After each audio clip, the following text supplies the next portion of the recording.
Kalau misalkan seseorang menikah, sebelum menikah, dia memang menunda untuk menikah, misal udah siap semuanya, tapi menunda untuk menikah, itu hukumnya makruh. Tapi kalau sampai kayak gini, tidak menikah karena tidak butuh laki-laki, itu hukumnya haram. Haram. Oh, nggak boleh. Kita harus tetap tahu fitrah kita sebagai wanita. Boleh jadi karir woman, boleh. Jadi apa tadi? Boleh. Jadi mau jadi apapun boleh, tapi jangan sampai Boleh. merasa anti dan gak perlu laki-laki. Nah, itu dia. Oh gitu, jangan sampai aku merasa aku tidak butuh laki-laki dan tidak mau bergantung sama laki-laki gitu ya. Karena fitrahnya emang harus berpasangan. Nah, harus berpasangan dan harus taat patuh bagaimanapun profesinya.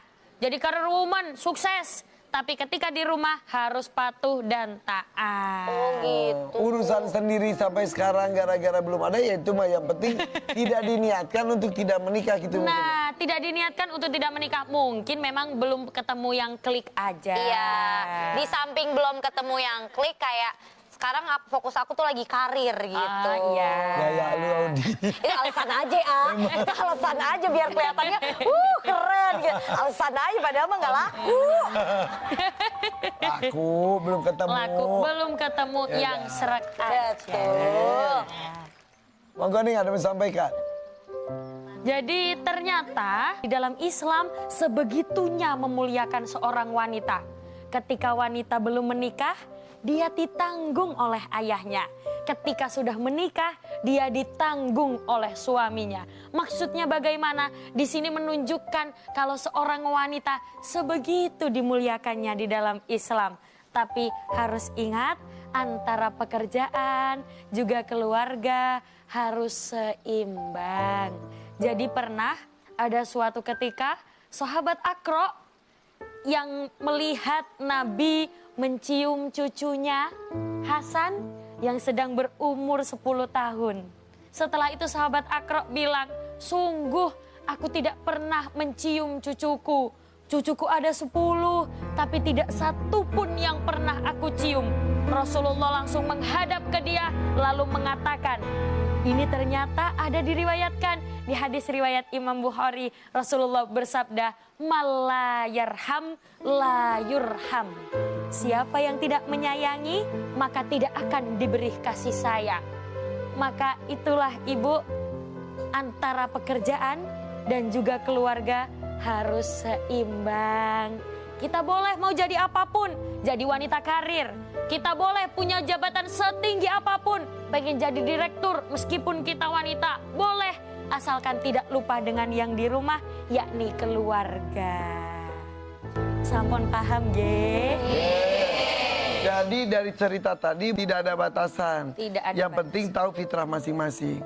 Oh gitu, jadi buat laki-laki juga jangan merasa bahwa mengurus anak, apa sih ini kan pekerjaan perempuan, gak ada seperti Gak itu. ada seperti itu.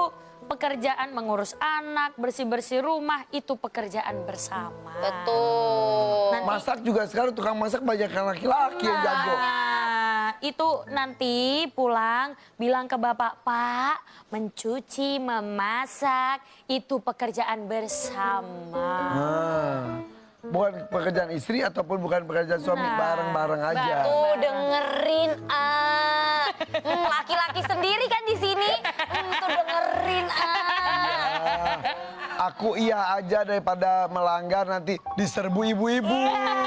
Bener. Tapi di sini ibu-ibu ada yang suaminya suka membantu pekerjaan rumahnya enggak? Ada. Tapi ada juga yang suaminya enggak bantu. Ada. Sebelah sini ada. Oke, ada yang mau nanya lagi enggak? Silakan. Silakan. Besti mau tanya dong. Loh, Kak bahaya, ta?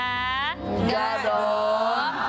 Assalamualaikum warahmatullahi wabarakatuh. Waalaikumsalam warahmatullahi wabarakatuh. Nama saya Ibu Linda dari Majelis Namanya Taklim. Bunda? Linda. Linda. Ibu Linda. Bunda. Linda.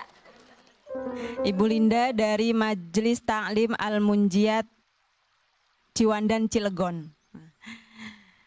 Ning, Umi mau nanya. Boleh. Si ibu ini kan sibuk bekerja. Akhirnya anaknya itu diasuh oleh pembantu. Apakah dalam Islam itu boleh? Oke. Ya, terima kasih. Wassalamualaikum warahmatullahi wabarakatuh. Waalaikumsalam warahmatullahi wabarakatuh. Warahmatullahi wabarakatuh. Mengalihkan tanggung jawab untuk mengasuh anak kepada ART karena dirinya sibuk bekerja. Iya. Bagaimana? Bagaimana hukumnya di dalam Islam kalau misalkan ngasuh anaknya nggak sempat karena sibuk bekerja, terus dititipin ke pembantu, boleh? Boleh. Asalkan, Bu, kalau ingin anaknya soli-soliha, cari pendamping yang juga soli-soliha. Pembantunya yang misalkan bisa memberikan pelukan tentang agama, bisa memberikan pelajaran tentang agama, bagaimana tentang akhlak, dia tahu. Tapi sebagai seorang ibu, jangan sampai tidak uri-uri sama sekali. Tidak uri-uri itu tidak ikut campur sama sekali dalam hal mendidik anak. Udah dilepas ke pembantu, udah kerja terus sampai nggak ingat anak. Jangan. Nanti anak lebih sayang ke pembantu daripada ke ibunya. Lagian namanya juga kan pembantu, berarti membantu saja, bukan mengambil tugas lainnya. Nah, itu cukup membantu saja. Sebenarnya kalau masalah didikan itu dia lebih baik dapat langsung dari orang tuanya. Khususnya ibunya, langsung dapat dari ibunya, nanti pembantu, bagian nyuci, atau bagian ketika misal anak nggak pas lagi belajar, atau cuma nemenin aja, kayak gitu. Tapi gimana kalau benar-benar sang ibu ini nggak bisa membagi waktu antara pekerjaannya dan mengurus anak? Benar padat banget gitu. Benar-benar padat banget. Apakah boleh pakai pembantu? Boleh, tapi resiko ditanggung sendiri kalau anak lebih sayang ke pembantu daripada ke ibunya.